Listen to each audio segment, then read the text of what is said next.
toutes sortes de bons côtés. Il y en a des moins drôles aussi. Tu joues avec des humains, donc il faut que tu évalues tes ressources, il faut que tu t'assures que tout le monde a du travail. Il y a des cas, des fois, qui sont plus problématiques à traiter. Donc, c'est un petit peu la partie moins le fun un peu de la job. L'autre axe qu'on peut aller, dans lequel on peut s'en aller travailler, en fin de compte, suite à être analyste programmeur, c'est l'axe organique qu'on appelle. L'axe organique, ça, c'est vraiment plus la quincaillerie. C'est quoi que ça va prendre pour que le système qu'on va monter, que ça fonctionne bien, que la performance soit bonne, que ça fonctionne bien avec l'infrastructure qu'on a en place. Donc, l'analyste organique, lui, va travailler en étroite collaboration avec les programmeurs et les analystes programmeurs pour donner des façons de faire. Comme en VB.NET, on peut avoir des normes de programmation, certains types d'instructions qu'on ne doit pas utiliser ou d'autres qu'on doit utiliser, puis comment le faire, c'est eux autres qui vont le dire. Ils vont aussi travailler à développer des modules communs qui vont être utilisés par tout le monde. Je ne sais pas, moi, un module de calcul de date, un module de calcul, de validation du dernier caractère du NAS, du numéro d'assurance sociale.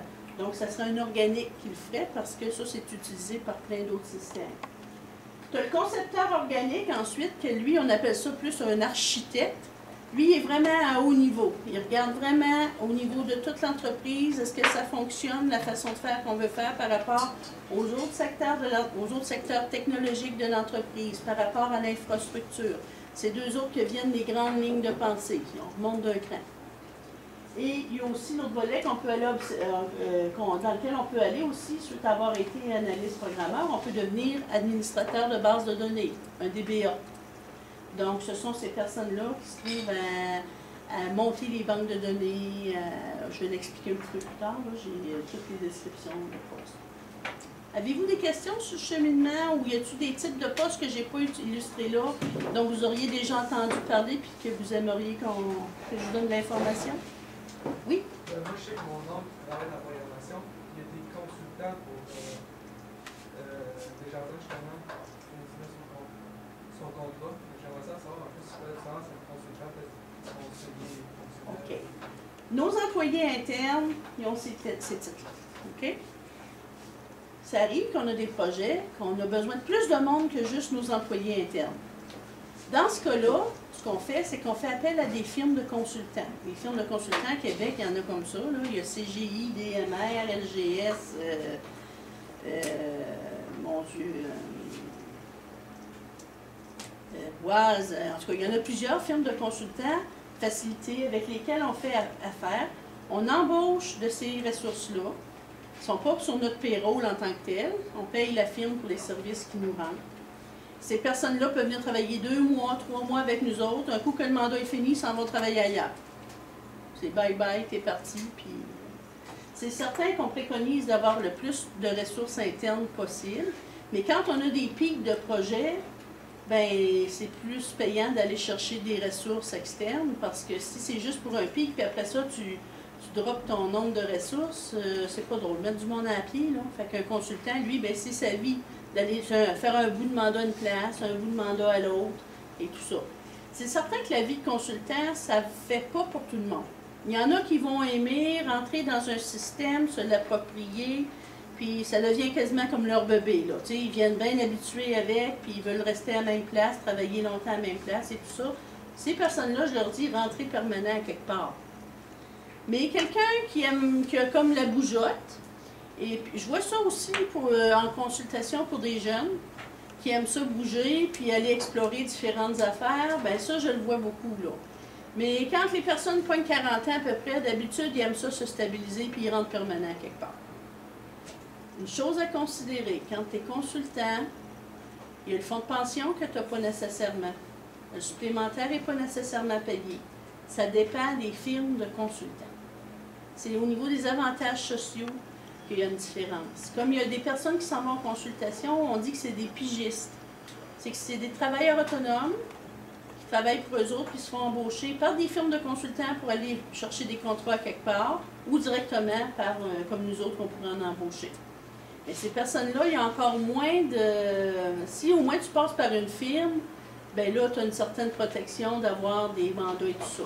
Si tu es à ton compte, c'est certain que c'est plus payant sur le coût, mais si tu n'as pas la sagesse de te garder de l'argent de côté pour ton fonds de pension, parce que oui, tout le monde vieillit un jour et a besoin de penser à sa retraite, si tu ne penses pas à te prendre un plan d'assurance médicaments, puis assurance salaire et tout ça, ben tu n'as rien de ça. Là. Si tu tombes malade ou tu tombes plus de job, tu n'as plus rien de ça. Là.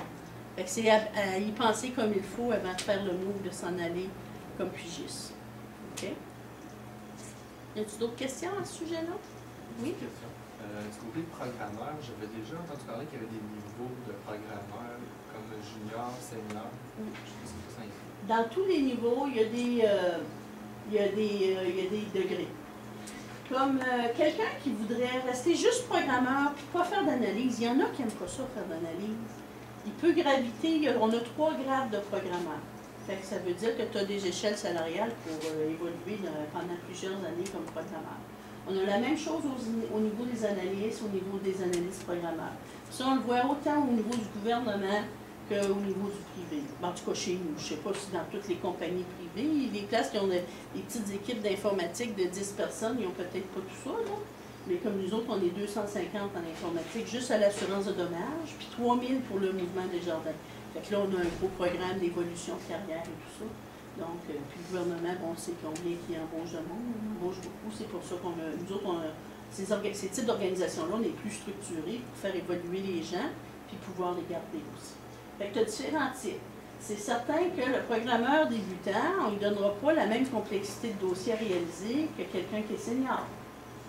Quelqu'un qui ça fait 10 ans qu'il fait de la programmation, il y a plus de maturité dans l'entreprise ou de connaissance des logiciels et tout ça, il va avoir plus d'autonomie que quelqu'un qui finit son cégep. Fait que c'est certain qu'il y a de l'évolution là-dedans. C'est pour ça qu'on a des degrés pour être capable de conserver les gens. Donc, tu peux évoluer à l'intérieur de programmeur comme tu peux évoluer en changeant de poste. Puis là, tu peux avoir encore des degrés dans les autres postes. Es-tu correct? Oui. Est-ce qu'il y a d'autres questions? On va aller voir, là, on va s'en aller plus dans chacun des types de postes qu'il peut y avoir en technologie. Puis là, je vais expliquer vraiment plus qu'est-ce que ça fait. Le programmeur, lui, ses responsabilités, c'est d'écrire, corriger, puis mettre au point des procédures. Tu peux avoir des procédures d'implantation, de mise en production, puis des programmes aussi qui te sont assignés. Comment que ça se passe? C'est que tu as un analyste qui prépare un dossier. Mettons un dossier pour valider si le sexe de la personne est valide, mâle ou femelle. Okay? Donc, la personne va avoir à monter un petit projet. Là, je dis de quoi de bien simple, là, mais ça peut être de quoi de plus complexe que ça. Il va recevoir des specs, on appelle ça des spécifications de l'analyste disant, mais c'est ça que tu as à faire. Fait que là, la personne va va s'en aller à son poste, puis elle va programmer c'est quoi que ça prend pour faire ça. Donc, elle va aller chercher les éléments de banque de données que ça prend. Elle va monter son programme, elle est responsable de le faire exécuter unitairement pour s'assurer que c'est correct, que les résultats qui sont anticipés sont là. Ensuite de ça, un coup que la composante est programmée, ben là, on va avoir à l'intégrer avec d'autres composantes parce qu'un système, c'est pas juste cette petite composante-là. Il y en a d'autres programmeurs qui font d'autres choses. On intègre ça pour s'assurer que ça fonctionne tout ensemble. Donc, la personne écrit son programme. Elle effectue des essais suite à ça. On fait toujours des essais de ce qu'on fait, c'est certain. On fait des correctifs si c'est nécessaire. Ensuite de ça, on prépare la documentation relative au dossier. Ça peut être un dossier de réalisation dans lequel tu dis en langage humain qu'est-ce que ta fonction fait ou ton unité de traitement fait. Parce que quand on travaille pour des gens d'affaires, il faut qu'ils soient capables de valider que qu'est-ce qu'on met en place correspond pour combler leurs besoins. Donc, on fait ce qu'on appelle un dossier de réalisation, qui est un texte, en fin de compte, puis ça dit, ben là, je vais recevoir telle donnée, puis là, je fais telle validation, puis ça va donner tel résultat au bout de ligne. Donc, tu peux avoir à faire ça. Tu peux avoir à monter un dossier de mise en production aussi. Donc, parce que on a des traitements qui sont en différé, en lot, on a des traitements en interactif. Pour monter ça en production, c'est pas chacun de nous autres qui le met en production, on a une équipe dédiée à ça. pour s'assurer que qu'est-ce qui monte en production, c'est fait dans les bons temps, que ça a de la qualité, puis que ça ne fera pas baisser lumière quand on va le partir en production. Nous autres, à l'assurance de dommages des jardins, on a au-dessus de 3000 agents qui travaillent dans les caisses ou dans les centres d'appel. On est pan-canadien, donc on en a en Alberta, en Ontario, en Nouvelle-Écosse, à Québec, à Montréal. Donc quand on met ça en production, il faut s'assurer que ça fonctionne, parce que là, c'est le pain et le beurre de l'entreprise quand on fait des changements à nos applications, parce qu'il y a des clients qui appellent, donc il faut que ça fonctionne adéquatement quand on le met en production. Suite à ça, quand on a fait les mises en production et tout ça, bon, on a différentes bases de données qui se mettent à jour aussi, donc c'est s'assurer que c'est cohérent. Et puis, on a différents rapports et documents d'information à produire, puis s'assurer de leur validité et de leur qualité aussi.